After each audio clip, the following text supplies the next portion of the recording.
E aí galera, beleza? Já na área trazendo mais um vídeo pro canal. E hoje galera, vim trazer pra vocês aí um vídeo claro comentando sobre a noite 1 da WrestleMania 40 que rolou na noite de ontem, tá?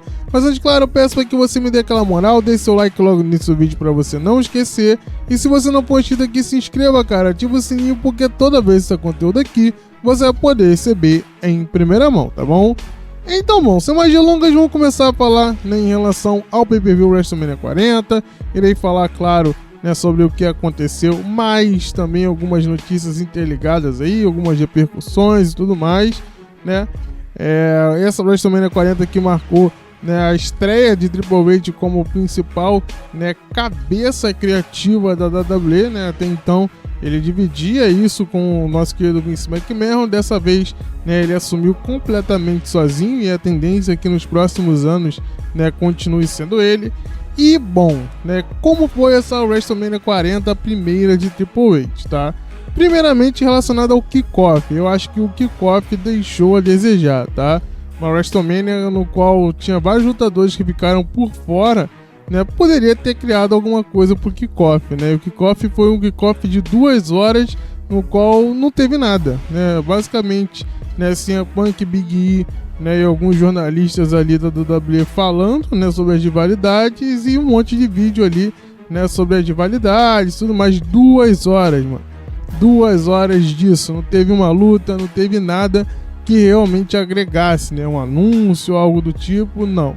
Tá ligado? Basicamente foram 2 horas de nada. Sendo assim, o famoso esquenta para o show, né, galera? Aquela parada que vai preparando a galera para poder ficar motivada e tal, né, e assistir a WrestleMania, acabou não acelerando a galera, não deixando animada e nada do tipo, tá? Porque não teve nada demais. Se você não assistiu o kickoff, você não perdeu absolutamente nada. Mas, bom, abrindo o show principal, nós tivemos a luta pelo cinturão feminino da Rhea Ripley contra a Becky Lynch, né? E aí já tem uma certa repercussão, vamos dizer assim. Uma jornalista na conferência de imprensa questionou o Triple H de ter sido a abertura do show, né? Por que não foi, né, numa posição melhor no card e tudo mais? Meio que dando a entender que o Triple H teria sido um tanto quanto preconceituoso com as meninas, né? Porque era uma luta valendo cinturão e porque nessa luta não estaria no main event ou no common event, por exemplo, tá? E aí o Triple H falou que, olha, cara, vocês estão olhando com uma ótica meio nada a ver, né? Tipo, é porque ela é mulher que ela abriu o show, né? O main event seria o The Rock, todo mundo já sabia disso, já tinha sido anunciado e tal, né? Não tinha por que mudar isso, até porque quando você tem a oportunidade de ter o The Rock, você tem que aproveitar ele o melhor possível. E lógico que o The Rock seria o main event. Tá sendo assim, a escolha de colocar elas para abrir o show é uma escolha muito boa. Teria entradas, né, um pouco mais rebuscadas, elas iriam vender um bom combate, então assim eu iniciaria, né, um show com o pé direito. Essa história de é porque é mulher ou porque é homem que colocou em tal posição, não. Foi um sentido lógico pra gente começar com o pé direito e terminar com o pé direito, né? E aí a montagem do card foi através disso, tem todo o sentido lógico e tudo mais, tá? Mas não foi porque ela é mulher que ela vai começar primeiro, ou que vai ficar no meio, ou que vai ficar no main card, tá ligado? Ela vai ficar onde eu achar que tem que ficar. Basicamente isso foi o que o Triple H respondeu à mulher, tá? E já daí eu pergunto pra vocês o que vocês acham disso, né? Eu achei nada a ver a pergunta da mulher em relação à posição do card, tá? Eu acho que tanto faz, né? Como foi, por exemplo, o Rhea Ripley na Ajax Main Event do Elimination Chamber, poderia ser nesse também, mas é porque tinha o The Rock, cara. Eu também aproveitaria o The Rock e colocaria no Main Event, cara. The Rock tá há anos sem lutar na WWE, né? Iria fazer um Main Event com os principais Star Power da empresa, você vai deixar de colocar no Main Event para poder colocar Rhea Ripley e Becky Lynch sem motivo nenhum, tá ligado? Se não fosse a Bayley contra a Io Sky, eu poderia falar, pô, venceu o Royal Rumble e tudo mais, né? Venceu o Main Event da WrestleMania, teria, né, esse argumento. Agora, Becky Lynch e Rhea Ripley, por quê? Não fazia nenhum sentido, tá? Em relação ao combate, né, da Becky Lynch e Rhea Ripley, pra mim, foi um combate ok. Acho que a nossa querida Fightful Select já tinha dado, né, o tempo de luta, né, e aí deu a ordem do card e o tempo de luta. A luta dela durou em torno de 25 minutos. Foi um combate que não teve, tipo assim, nenhum grande atrativo, né, não foi nenhum combate assim extremamente construído, não teve nenhuma grande história, nada do tipo. né? Teve alguns spotzinhos legais, kick out em finisher, e no final o resultado deu pra mim o óbvio, né? Que foi a Rhea Ripley. Na sequência nós tivemos a Leather Match valendo o cinturão, né, de duplas, tá? E eu achei bastante curioso a maneira que fizeram isso, né? Porque normalmente quando rola a Leather Match eles colocam o cinturão do SmackDown e um do Raw do lado, quem conseguir tirar, né, é o campeão dos dois cinturões, né? Tanto do Raw quanto do SmackDown. E dessa vez eles colocaram duas, né, possibilidades de escada de você pegar do SmackDown e do Monday Night Raw. Sendo assim, já dali eu já sabia que o cinturão ia deixar de ser unificado, tá? É um combate aí que, na minha opinião, também não foi nenhum grande combate, teve o mesmo tempo do combate da Becky Lynch com a Rhea Ripley, né? Já daí vocês têm uma noção de que não foi vendido grandes coisas. No final nós tivemos de resultado, né, o Austin Theory e o Grayson Waller vencendo o cinturão de tags do SmackDown e o Awesome Truth ganhando o cinturão de duplas do Monday Night Raw, tá? E foi até bem bucado isso, né? Porque você colocar o Austin Theory e o Grayson Waller pra pegar o cinturão do SmackDown, ok, mas sobraria do Monday Night Raw, então ainda tinha dúvida da nossa querida Judgment Day, né, poder reter o seu cinturão, mas não foi o que aconteceu. Novos campeões ao Awesome Truth, tá? Na sequência nós tivemos o combate do Rey Mysterio e Andrade versus Santos Escobar e Dominic Mysterio, tá? Uma rivalidade péssima, a luta foi extremamente chata, mais curta que as outras, né? As outras lutas duraram em torno de 25 minutos. Essa durou apenas 15, um combate que foi um combate que eu fui buscar uma Coca-Cola na geladeira, um doce, alguma coisa pra poder, porque não me interessava. E o combate, de fato, né, foi bem fraco. No final apareceu dois caras lá do Philadelphia Eagle, ajudaram o Rey Mysterio, né, e o nosso querido Andrade a vencer Santos Escobar e Dominic. Muito parecido com o que aconteceu na WrestleMania passada, só que pelo menos na WrestleMania passada, né, o Rey Mysterio teve a ajuda do Bad Bunny, né, que é um cara que é envolvido com a WWE e tal, a face dos latinos. Mas dessa vez não, foram dois caras aleatórios que não tiveram nenhuma participação na rivalidade ali e apareceram pra ajudar e aparecer lá do nada, tá?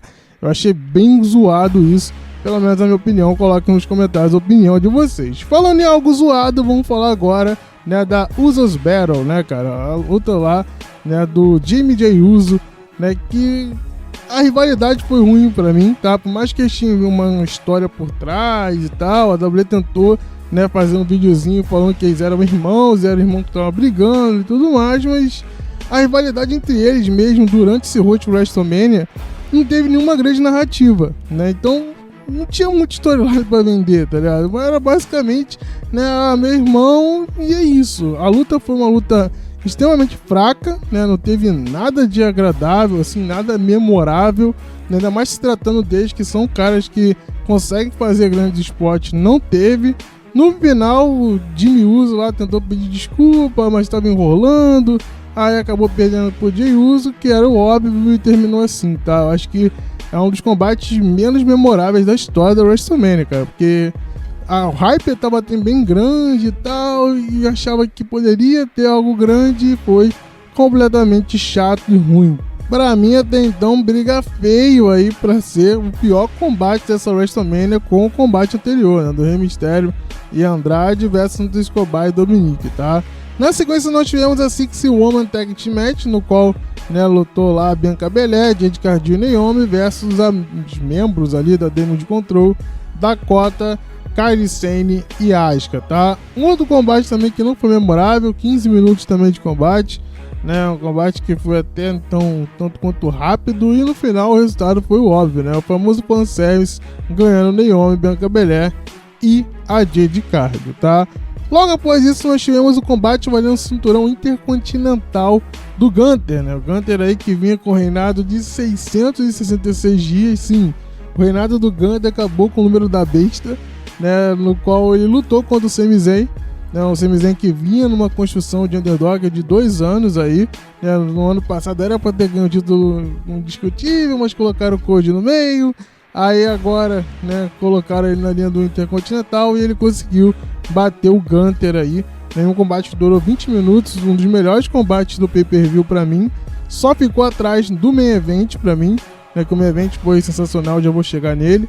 Mas combate incrível, merecidíssimo Sami Zayn ganhar o cinturão. Vamos ver agora o que vai acontecer com o Gunther. Será que ele vai na linha do cinturão principal? Hoje que tem luta de Drew McIntyre vs Seth Rollins, a gente não sabe como vai ser o Seth Rollins, ele já perdeu na noite 1, será que ele vai colocar ali para perder na noite 2 também?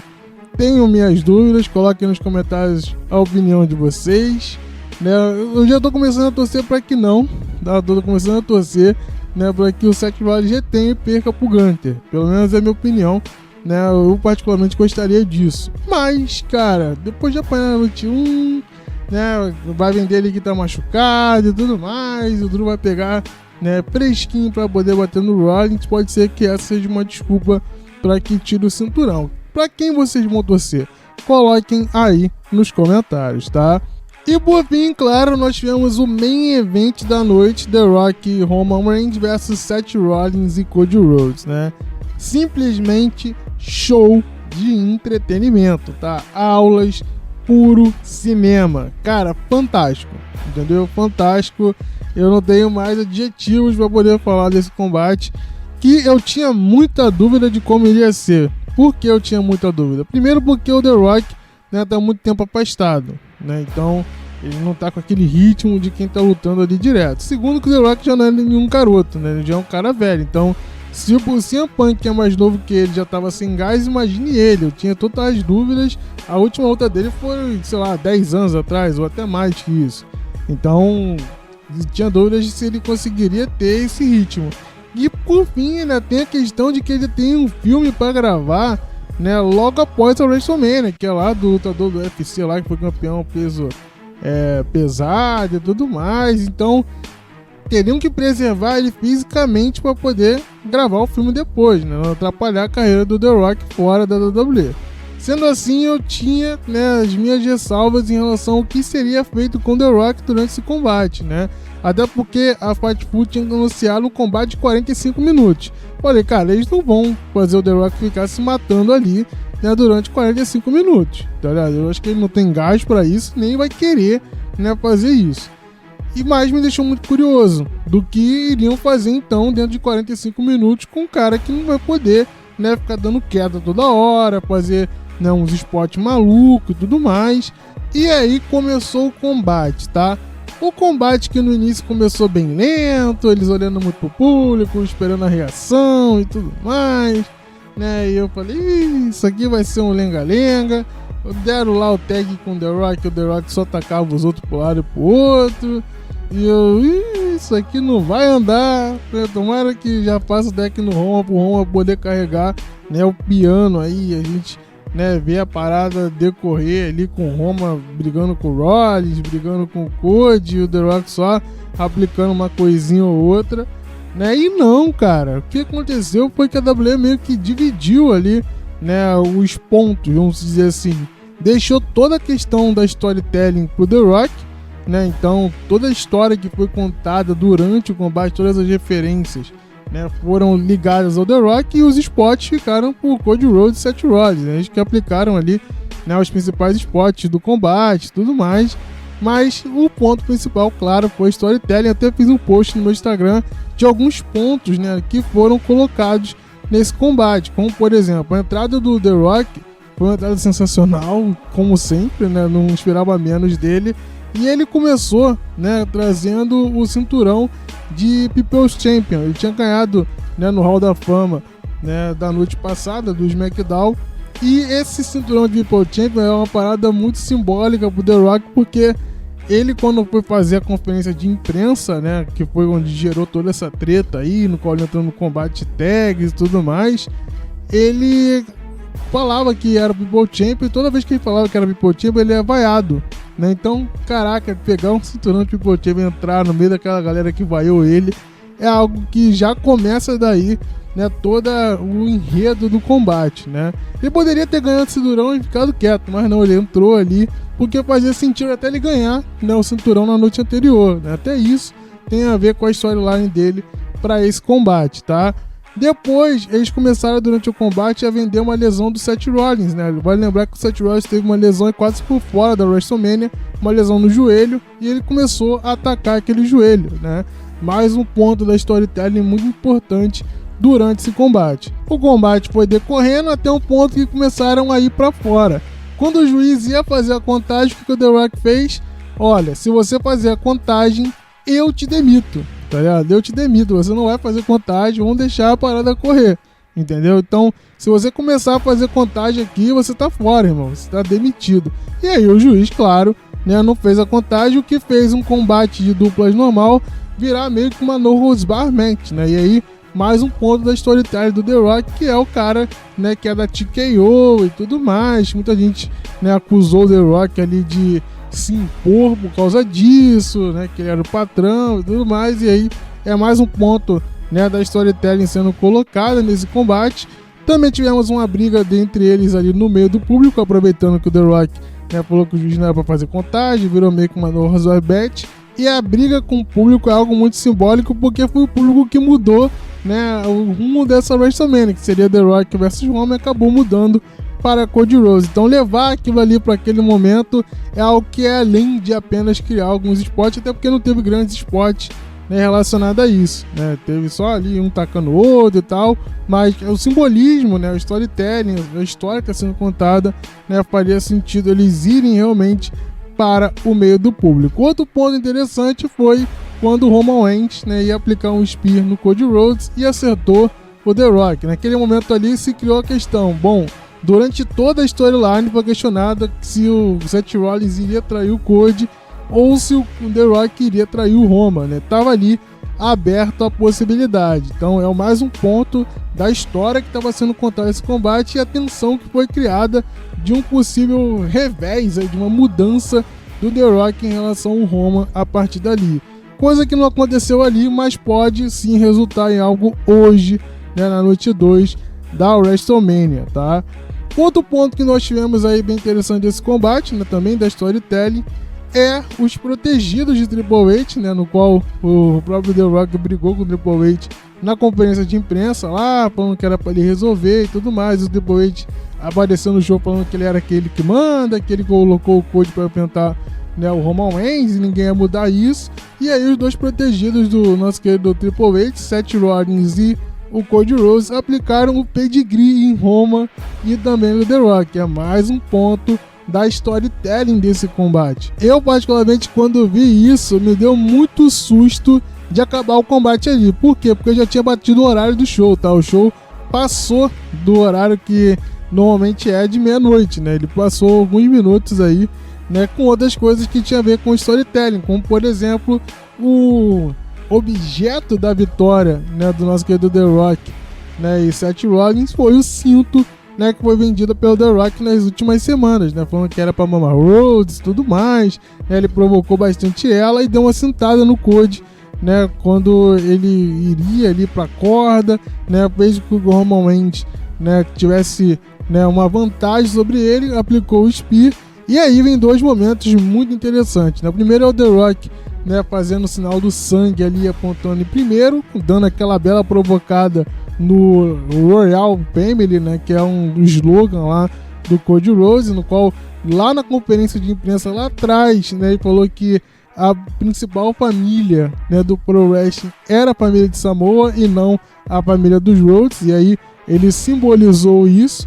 Também, né, uma das coisas que estava na storytelling era a Mama Rhodes, né? O tempo todo o The Rock citou isso, e quando ele vence o Cody Rhodes, né, o golpe final ali, ele fala que isso aqui é pra você, Mama Rhodes. E aí ele vai lá, aplica o People's Elbow e vence o combate junto ao Roman Reigns na noite 1 da WrestleMania, conquistando que na noite 2 o combate de Roma versus Cody Rhodes será, né, uma Bloodline Match, né? Então os caras da Bloodline poderão fazer o que quiser durante esse combate. Muito se aguarda, claro, que The Rock traia e que Cody finalize a sua história, tá? Pelo menos é o que eu, tio Jean, acredito.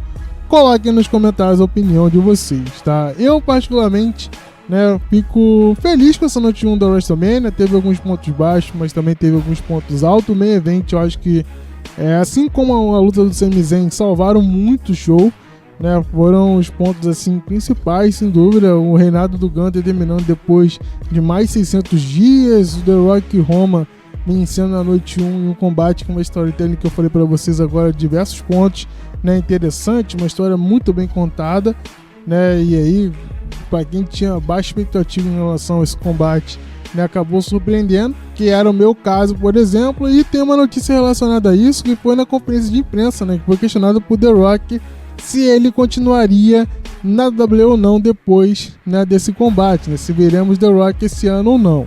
E aí, a princípio, ele falou que, não sei, vamos ver e tudo mais, mas depois foi questionado para ele sobre o porquê que ele retornou, o que ele achava disso, né, porque ele não retornou na semana passada. E aí ele falou que não gostaria de ter retornado para fazer apenas uma participação, que ele não queria, né, algo que fosse aí, lá, ganhava, acabou, não, que ele queria algo que fosse construído, que, né, tivesse sequência e tudo mais. Então ele deu de entender, né, que o que ele está fazendo agora vai ter sequência sim.